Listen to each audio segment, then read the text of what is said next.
Buddy, you're a lifter, making big gains, sweating in the gym, gonna put the rest to shame. You got chalk on your hands, barbell in your sights, gonna train so hard you'll hit new heights. We are Strength Classroom. Oh God. What's up everyone? Welcome to another episode of Strength Classroom. Today I'm showing you max effort upper body workout. Heavy, let's call it heavy. As you know, I'm not a fan of like 1 rep max dips. So 3 rep max are about the lowest I go. There's really no rhyme or reason to it because someone brought up in the comments, they're like, but then you could use this same logic for squats because squats are technically what's the word for it? A weighted calisthenic exercise, but people 1 rep squat all the time. And I thought to myself, I go, Now I think the reason for that is shoulder flexibility. I think it's much easier to instruct someone to get into a deep squat. It's almost like a prerequisite of lifting weights, athletics, bodybuilding, whatever, whereas opposed to this shoulder flexibility. That's a lot of areas. Well, that's a big area, I should say, of where people are inflexible. So I think that's why maybe I suggest people only do 3 rep stuff. But, you know, that's a good theory about comparing the squats to the dips. Basically, you shouldn't be maxing out on an exercise you're not flexible enough to hit the range of motion. That is the end story there. So set 5, this is more of like a heavy volume day. I did 3 sets of 5, very classic rep range for strength. And while I was working up to the dips, once I hit my peak weight, I started warming up for the barbell rows. So here's just a couple of reps of barbell rows before I get into my main work sets. Here is set number 2, 106 pounds of the kettlebell that is strapped to my dip belt. It's one of my favorite ways to load. Ever since I got these kettlebells, I don't think I've ever loaded an actual weight plate on my belt. I just hook up 1, maybe 2 kettlebells if I need it and go from there. It's just it feels like they're built to be hung on a dip belt for dips, chins, whatever. And I was pretty impressed because if you've been following every single vlog, I have not done dips in a really long time. And if I have, they definitely haven't been over 100 pounds. And I definitely have a lot more room to grow, to add weight to the bar. Those were just sets of 5. I definitely have a lot more to push. Here's barbell rows, no straps, no hook grip, just some chalk.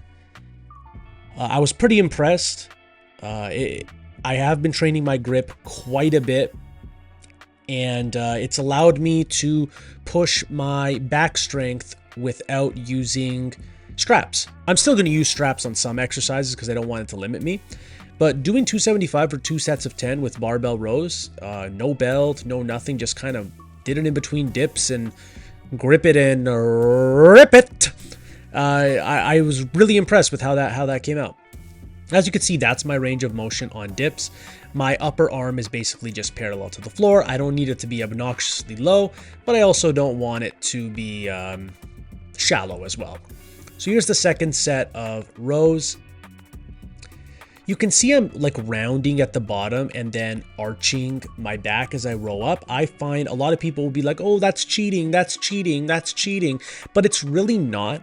When you think of how you row a boat, I've said this in almost every video. Ed Cohen is something that he said something that it really pointed out the logic to me about how rowers row a boat. And the way they do it, they actually get the most amount of muscle involved in the row.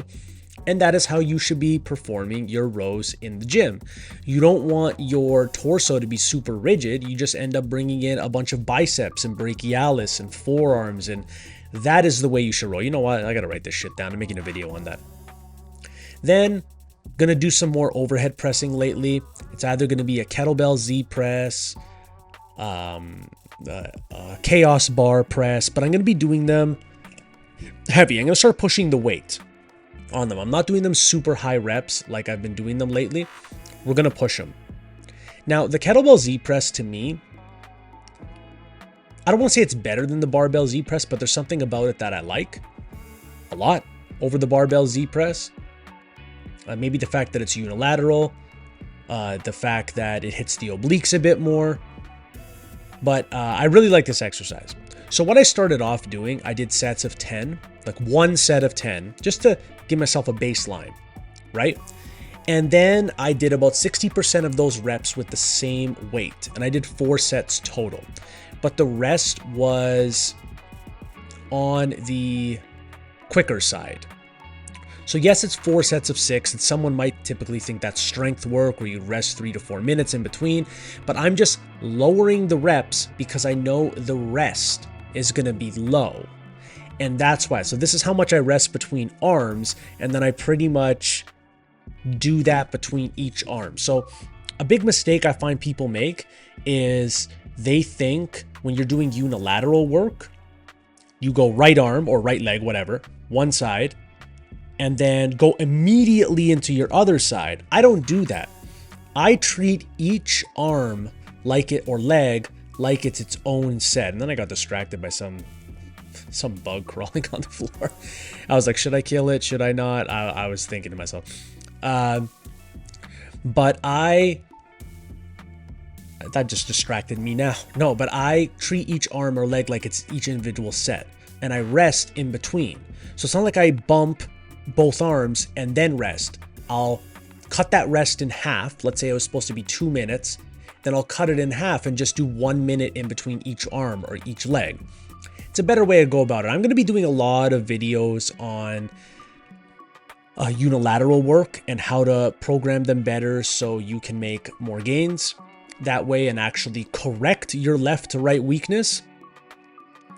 But it's things that have kind of changed my mind on unilateral training. Then I did some landmine rolls, speaking of unilateral training, and I've changed my stance, not like my opinion on how I perform these, but I've changed literally where I place my feet in when I'm performing this exercise. So before I used to do it so both my feet were like on the same side of the weight, but then once I started using heavier and heavier weights, I realized eventually my feet are going to be like standing next to each other. Like even once I was doing 3 plates, I was like, this is kind of uncomfortable. So what I do is I almost open up my stance. It's almost like a Jefferson deadlift. I think that's what it's called. And I make sure my body is kind of, I see my arm, it's not straight up and down. It's almost diagonal. So I'm rowing in an arcing fashion. And that is, it just gives me such a unique feeling in the back, because if you can imagine, if you look at the barbell, the way it's moving, that's what's kind of mimicking what my body is doing. So it's just been a complete game changer when it comes to landmine rows, in my opinion. And I bounced back and forth between that and the Z presses. Let me know if these vlogs are getting too long, because I've just noticed that like I've been talking for a while and I have a couple more minutes left to go. So maybe I don't have to show the entire set, or maybe I can leave out some clips. I have to really start rejigging the way I'm doing these vlogs, because I feel like they're getting longer and longer, and maybe that's a good thing, maybe that's a bad thing. So I did sets of 8. I think I did 3 sets total. So today was all about some heavy rowing. It's great for the upper back, not so much the lats, although the lats do get stressed, but it's more so for the upper back. Now, this weight might have been a tad too heavy for what I was trying to accomplish this day, but the rest was low. I will say that the rest periods were very low between these 2 exercises, and I was able to keep them heavy, and that's good. It builds up the conditioning, builds up the strength, gets you some hypertrophy in there, but it's not like I was going heavy and resting like 5 minutes. This side, you'll probably get a better look at how the exercise actually looks. Luckily, I was wearing a cutoff, but as you can see, there's a lot of back muscle being activated here, and it's not ego. It's really not ego. I'm not like yanking these up with my lower back. You could see my torso and my arm is staying on my other leg. So It's mainly a back movement. It's not ego, not ego at all. Is it super clean and textbook form according to science? Not really, but my back was sore. And I know soreness is not an indicator of blah, blah, blah, blah, blah, blah, blah. You know what I mean? Try it out for yourself. Then here's a grip exercise that's also a back exercise and a little bit of shoulder flexibility exercise. Kneeling lat pull downs. Now, as you can see, I have a slam ball in between my legs and I'm just squeezing it with my thighs. This activates my core a little bit and helps me not get pulled up by the weight. Not that I'm going to get pulled up by 75 pounds. I just wanted to try it for when I do use heavier weights to see if that was comfortable. Because I don't really like seated lat pull downs. I don't know what it is. Having my hips out in front of me or my knees out in front of me. This I liked, where it was almost like not really a lat pull down. It was like a high row variation. This I liked a lot. So this is what I'm going to stick with when it comes to machine vertical pulling. This is a bullet pulley.